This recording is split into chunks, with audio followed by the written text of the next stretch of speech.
Does this sound familiar to you? You've been playing Dungeons and Dragons 5th edition for over a decade now, ever since it came out, and you've been having an absolute blast. Your players are having a great time, you've been having a great time, and it's, let's say, about 2018 at this point, and you're starting to get a little burnout on all the high fantasy, all the magic. You're like, I kind of want to get a little bit of detective noir in the mean streets of New Orleans in 1920s, or maybe you want to go on a sci-fi travel adventure. Maybe you want to do Wild West with dinosaurs all over the place. Or maybe you're just feeling like you want to do a World War II with tanks and stuff. And you've got all these players who know Dungeons and Dragons. Maybe you're wanting a six-player game or two four-player games, or maybe at this point you've got three games on the weekend that you're going just absolute ham on. And you just can't bring yourself to ask them to learn a whole new system.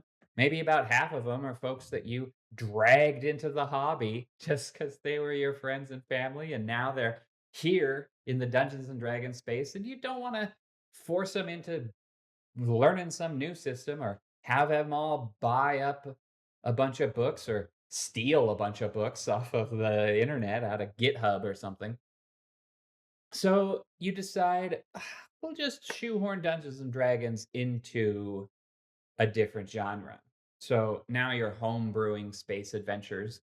You're tinkering with Wild West six shooters, coming up with dinosaur blood rules, trying to figure out how to make a wizard in the context of a 1920s bootleg adventure where there is no magic.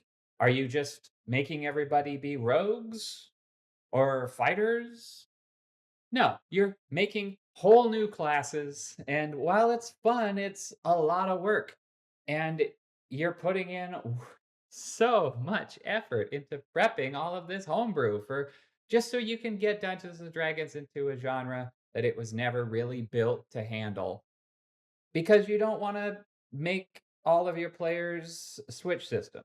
So you're doing it, it's working, and now it's about 2020, and all your games are moving online, and you're starting to think, well, playing online, I could run all kinds of games now. I'm not doing anything. I've been laid off from my job because there's no work for in-person clothing shopping anymore. So you just lean in hard on the Dungeons and Dragons again. But you're like, I need to keep it simple. So we're all going back to high fantasy. We're all just doing level one by the book. And, you're starting to feel that juice come back. You're starting to shake off the cobwebs. And that's right around the time when it's give or take 2023, I think, was the OGL scandal when all the leaks are coming out of Wizards of the Coast. And Hasbro is just trying to gobble up everybody's sales, trying to build this massive walled garden to hide everybody's third party content into so that they can get a piece of everyone's pie. Pretty soon, you realize that they're also making a VTT that will obviously be the only place that you can go to play Dungeons and Dragons online. And then they buy up D&D Beyond, and now one of the coolest pieces of software for D&D ever is now being cordoned off and put behind a walled subscription garden, the price of which just keeps going up and up and up, and it gets filled with microtransactions. And now you have to buy piecemeal. Little, I'm gonna buy this subclass. What's even worse, 2024 comes along and they're releasing a whole new rule set, which is compatible with the original 5th edition. It's D&D 5.5, just like 3.5. Like, no, I can't do it anymore. I can't do it anymore. Hasbro squeezed the Dungeons and Dragons enjoyment right out of my body with all of this nickel and dime bullshit, and it is too much. So, if all of that is something you've been experiencing, it's time to branch out. And honestly, when I had this trouble, I was thinking about how do I make an adventure that would support something like the Venture Brothers, where you've got super science, you've got wizardry, superheroes, ghosts, old pulp sci-fi nonsense, whatever you want. I'd love to play a game where someone who wanted to be a shadow ninja and someone who wanted to be an inflatable man and someone who wanted to be the Flash could all just come together and play in the same system, and we wouldn't have to wreck house on the home rules, and we could just use the book as is. And as I was looking around trying to find what system that is, I discovered the system is called Mutants and Masterminds. Currently, it is in its third edition. It was originally built in the OSR tradition, right around when Dungeons and Dragons was at 3.0. It spent a couple editions as very OSR-y, but in its third edition state, it is very much its own thing with just enough of that OSR flavor and the D&D 20 D20 mechanics that you're so familiar with to really kind of help ease you into the process. So, you've got your action, your classic standard action, you've got your move action. There are no bonus actions. They have instead free actions, which is a classic OSR third edition type of thing. And it's just got heat to it. It is a very heavy on the character building side of things. It's got a point buy system, not too dissimilar from something like White Wolf, where you've got, say, 120 points to pour into your character. You know, you got your each point of an attribute is 2 points. You can get 2 skill ranks for a single point. Powers cost 2, 3, 4 points per rank of power. The ranks of the powers determine what the DCs of the saves for the powers are, and oftentimes the distance at which your powers could travel, or the size of which your powers are produced. Then you've got these piles of extras. So you might say, I'm going to make a laser beam. Bam, damage. It's a damage effect. It deals damage. I want it to be really powerful. Let's make it rank 8. Damage is +1 per rank, so that's 8 points right there. But we want this thing to be light based. So how do we do light damage? We just say it's light damage. It's a light beam, it does light damage. Boom, done. No more stress.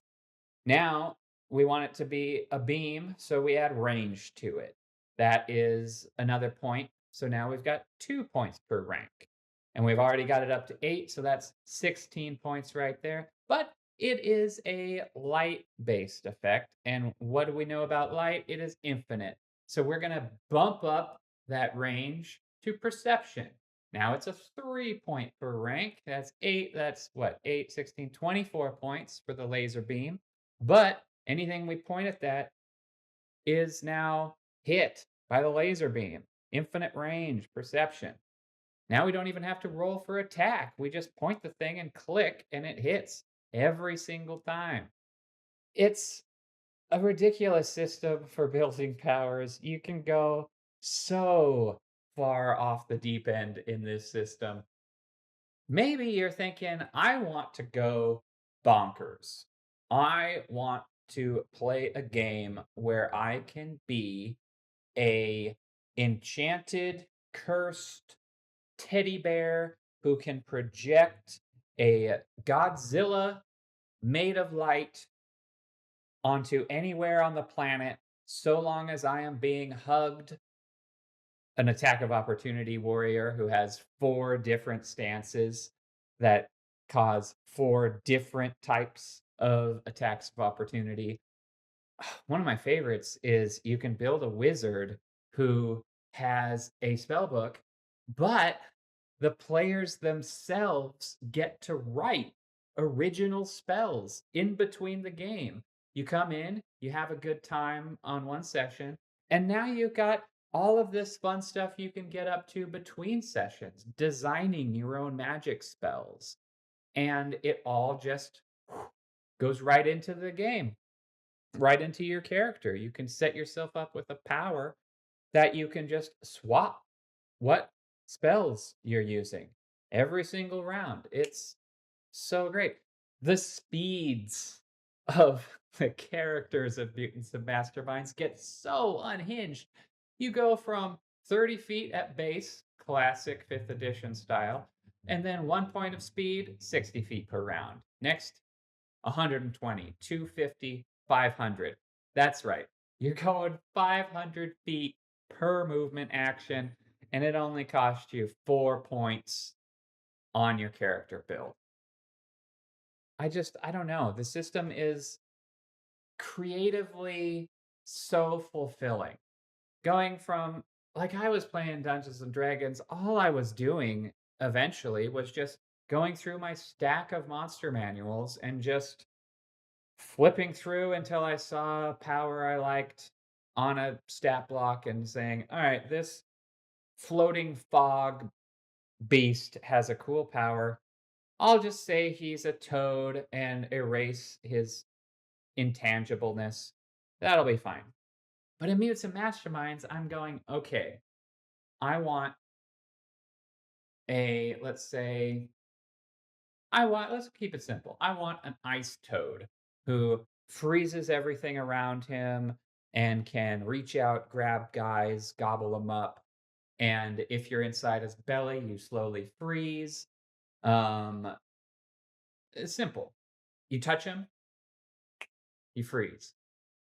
So now I'm like, okay, now that I know what I want, I'm going to sit down and work on building it. So, Toad, I want him to be big enough to eat a guy. Let's give him growth 8. Boom, now he's 24 feet wide. He's a giant, absolute menace of a toad. All right, what about the tongue? I want him to reach out. He's pretty big. Let's give him like a 30-foot tongue. How do we want to do that? Give him elongation.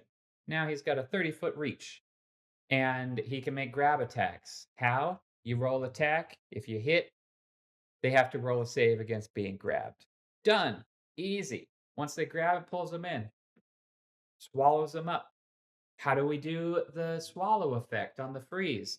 We go reaction, touch, affliction, hindered, immobile, transformed, frozen.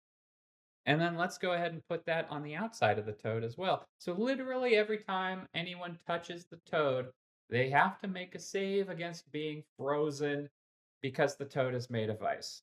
All right. Then let's give them a frost breath as well. That's going to be affliction, area, cone. But we want it to be really big. Let's say 120-foot cone. So we'll give them 2 ranks of area, cone. And he's going to be he's got a leap. Toad's got a leap, so let's throw some leap on there. Give him, let's say, 4 ranks of leap for, I don't know, I think that's like 120 feet. Big old fat leapy toad. He's already big, so his stats are going to get adjusted for free from the growth. But we want him to be a little bit more cunning, so let's give him a little intellect and bump up his skills a little bit. Maybe he can even speak different language. Anyway, I'm on a rant here, but that's the kind of thing that when you get into Mutants and Masterminds, you can really get into. Maybe you want a guy who can go through interstellar space. You want a guy who can walk through different dimensions. Maybe you want someone who can turn into electricity and then ride through the telephone lines. All of this is possible once you get into it. And I'm not gonna sugarcoat it. It is a dense system. But the best part is that the more you get into it, the faster you can make stuff. And the best part is that once the stuff is made, actually playing it in the game is even faster. I mean, the closest thing to math you get in Mutants and Masterminds is degrees of success. So as you roll, if you succeed by 5 points, or 10 points, or 15 points, or 20, those are all degrees of success. So a lot of times I'll say, okay, the toughness, I've been hit by a sword and I have to roll toughness. The DC is 24. I roll 17, 24, 14, 17, that's 2 degrees of failure. If I rolled a 10, that would be 24, 14, 10, 3 degrees of failure. And there are different consequences depending on the degrees of failure. Especially with the example like that frozen toad, you get hit by that ice blast and then you roll against the DC.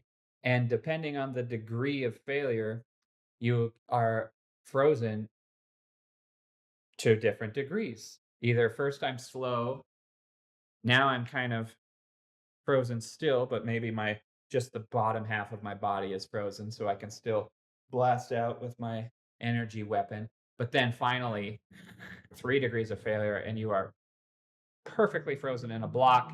And the only thing that's going to save you is maybe your allies come by and smash the ice with a big hammer. It's a flexible system. The Mutants and Masterminds is built around the idea of descriptors. In Dungeons and Dragons, you have a lot of things like fire damage.